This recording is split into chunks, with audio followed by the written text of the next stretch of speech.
Up until last year, I thought I would be stuck with my insomnia, that I would be destined to lie in bed for 1 hour or 2, 3, and even sometimes 4 hours before I could fall asleep. Now, it takes me under 5 minutes to fall asleep. So if you also find your mind racing and that it's hard to fall asleep at night, keep watching.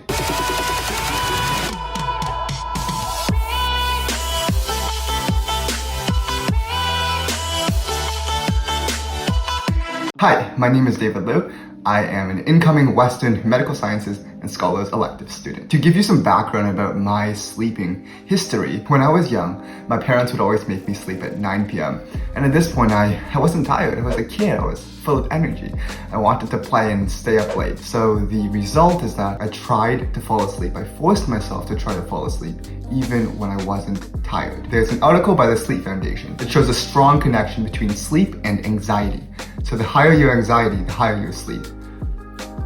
What? So the higher your anxiety is, the less you'll sleep, and the harder it'll be to fall asleep. Since my parents would usually check up on me at 10 p.m., which is an hour after they'd first put me to bed, I always felt this pressure, this anxiety to fall asleep. It was that anxiety that stopped me from falling asleep in the first place. The ultimate takeaway is that either self-imposed or externally imposed pressures to fall asleep will make it harder for you to fall asleep. The harder you try, the harder it gets. Thus, it seems that the solution is to free oneself from this pressure and anxiety, which I found through reading. One study found that just 6 minutes of reading can reduce your stress by up to 68%.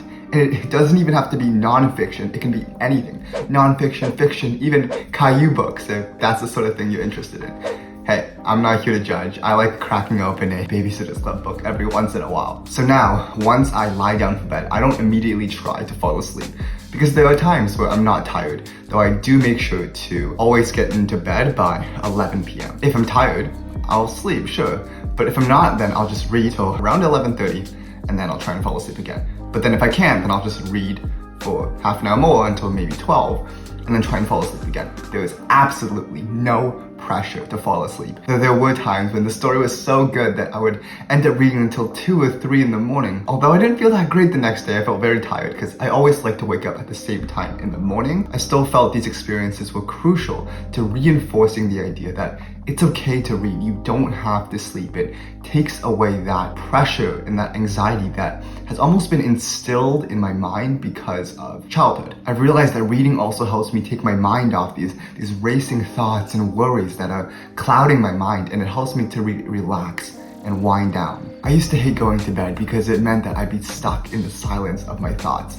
But now it's fun. I'm getting a bit of fantasy in before I snooze off into dream world. What can you take away from this video? If you also have a hard time falling asleep, give reading a try. It's quite fun, it's relaxing, and you're becoming more knowledgeable all at the same time. If you're looking to get into fantasy, Brandon Sanderson's Mistborn is an incredible series to start with. It's a fantastical world in which the metals that you consume can be used as powers. For example, steel can be used to push, iron can be used to pull on these objects around you, and this combo of push and pull can allow you to fly.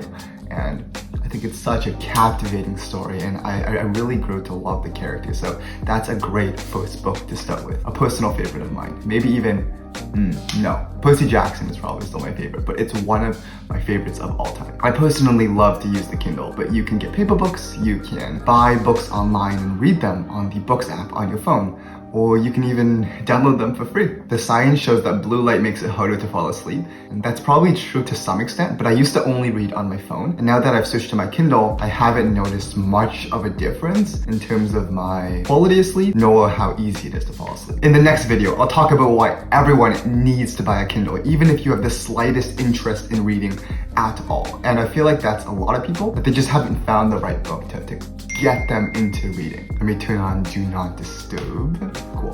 One last thing, even if you really just don't want to read at night, stay away from social media. I feel that it always stirs up these anxiety-provoking thoughts that you just don't want at night, especially when you're just about to fall asleep. Try to do something relaxing and to wind down. For example, through some meditation, or a shower, or if you enjoy to knit, something that will relax and calm your mind. So that's it for today. If you're also someone who struggles to sleep, give reading a try. We are all different and unique, so what works for me might not work for someone else, but I just wanted to share my experiences, and if I can even help one person to get a better sleep at night, I think that makes it all worth it. If you found this video at all helpful or entertaining, I would really appreciate if you could like, comment, subscribe, and share with friends and family. I hope you had fun today.